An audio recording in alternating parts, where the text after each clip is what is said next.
Restaurant Unstoppable. Inspire, empower, and transform the industry. It seems like the pivotal point for you, which is kind of what I identified, was at Black Birch, where you were in this industry. Like, this is like you're on a path, and mentorship is huge. Get more into that relationship with Ben and Gavin and Jake Smith, who was actually one of my very first interviews. I think he was like episode 5 or 6. So if you guys want a little teaser, go check that out. Warning you, it was episode 5 or 6. I've come a long way, but they were great. But get into that. Like, what was it like being at Black Birch? Honestly, it was unlike any other restaurant experience I've had before. Working in the city and like working as far back as Petey's and Water Country days. But just like a place where everyone cared, and it was just an environment that was fast-paced, and they were putting something brand new together. But at that time, Kittery was on the rise of becoming a destination, and they were a large pioneer in that, I feel. And it was just a very big sense of camaraderie. Everyone was friends, all hanging out at the end of service, and it was one of the places outside of like working in the city where like the moment we opened the doors until the time it closed, just packed. And I wasn't used to that, because it'd be like 3:30 we were rolling around, and you're like, why is there like 60 people here already? It was a very special thing. It was a very special time. I remember like getting a seat at the Black Birch for like, I mean, I haven't been back there in a while, but when I was trying, I remember it was hard. Yeah, you'd get a drink and people waiting up to 2 hours. And I know you kind of alluded, you did an interview not too long ago with the ladies over at the Lens Food. Is it Lens Food? Is that the Food Lens? The Food Lens.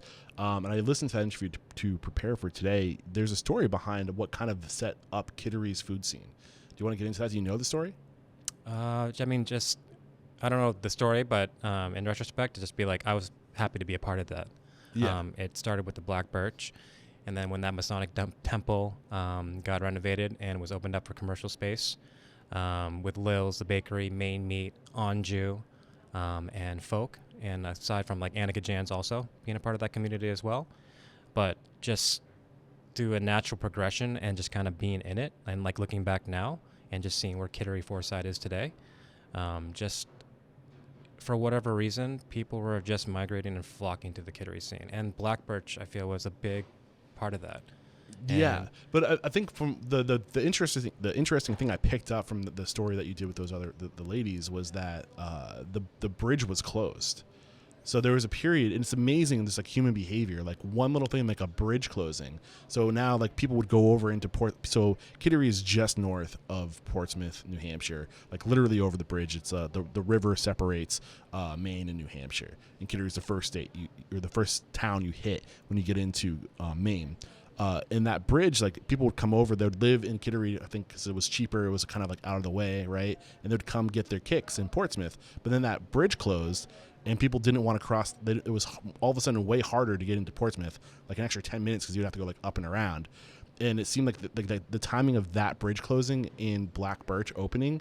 And I don't know how much truth there is to this, but do you know anything about that? I think just from being involved at that time and seeing that I believe that when Black Birch opened, no one had a real reason to go to Portsmouth anymore. Yeah. You had great beer, you had great cocktails, you had the records playing for your soundtrack at dinner, and just the character and the warmth from the people that worked there, and just made it into just this great community. Yeah. That spread out even beyond Kittery. Yeah, and there's something to be said about opening something right on the edge. And that's definitely a pattern I've seen. What I mean by that is if you can find an area that's on the edge of an area that's really like burgeoning and big and happening, those outskirts, like just on the edge, seems to always do really well. I mean, Kittery isn't a big city. I wouldn't call it a big city.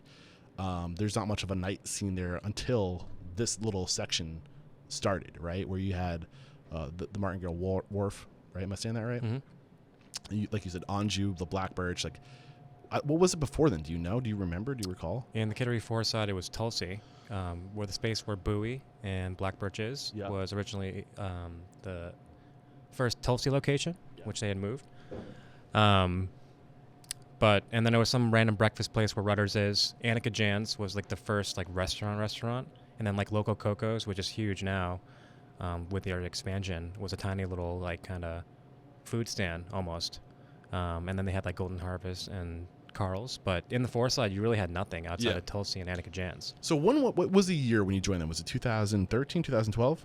What was that? When you joined Black Birch, Ben, Gavin, It's and got to Jake. be fall of 2011. It was during the end of their first year, I believe. And what was your experience like? Where were you? Where would you rate yourself as a cook at this point? Like, what were you were working in a restaurant, so you had some chops. But this is where I really honed it in and dialed in.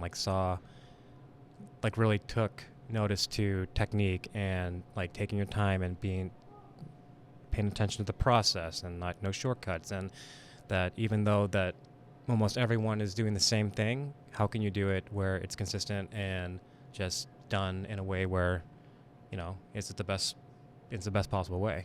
So what was different about Black Birch? I mean, you worked in a handful of restaurants before this. I mean, it's the timing of it, I think, was a big part, and also being a part and watching the growth of Kittery. From what I remember from being in that area, going through high school, it wasn't really a sought-after place or place that you thought to go and hang out. And now it was becoming this thing, and no one really knew. But you could see that it was, and just the progression of something that was just really different from Portsmouth. And I think kind of definitely filled a void that needed to be filled as far as the dining landscape and just a place that you could have fun and just really kind of almost like a Cheers vibe. People know you. It's very personable and it's fun, and you can get that from the people that are there and then the people that are just hanging out for hours. So as far as what it was like working in the restaurant, the culture of the restaurant, the way that people conducted themselves in the kitchen, was it different from your previous experiences? Yeah, Was there a level up? Was there... It was serious, but in a way where you could do your thing, even though I felt inexperienced a lot and kind of imposter syndrome in a lot of ways. I still have that. Oh, yeah. But just being there when I was just a very special time for me, and there's no real way for me to describe it because it's my own personal experience, but just knowing that it was a good fit and that led to the next thing. Yeah. And there's 3 owners, which is something you don't see very often. 3 operating partners. Mm-hmm. Back when they opened in 2011, it was Gavin, it was Jake, and it was Ben, correct? Correct. Correct me if I'm wrong. Yep. I know you, Mm-hmm. I'm sure you know the story better than I do. Of those 3 individuals, observing them, right? What was it like watching them balance that 3-way leadership role? I think that everyone had their designated role and excelled at what they did to contribute to taking the workload and delegating all the responsibilities. But done in a way where the biggest thing there that I take away was taking care of the people that take care of you. Mm-hmm. So people who have been there even still to this day, and just creating this family environment, which at the end of the day, all restaurants or places create that level of family, or you're all in it to Same vision, same mission, same vision, alignment. same mission. Yeah, everything is aligned. Yeah. So what was it? Give me an example. You said taking care of the people who take care of you. Give me an example of a time they took care of somebody who took care of them.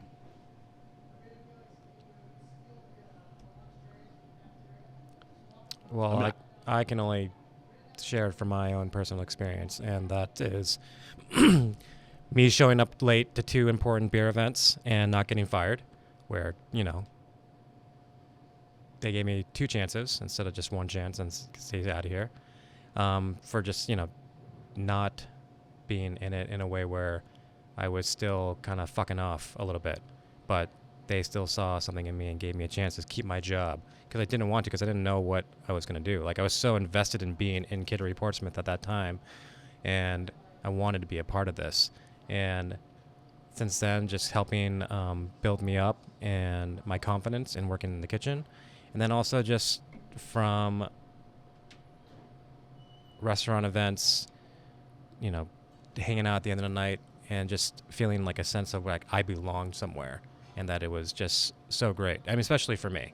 I'm very close with my family or anything, so my work environment, where I work, or the people I surround myself with consistently become my family. So that was very important for me. I needed that.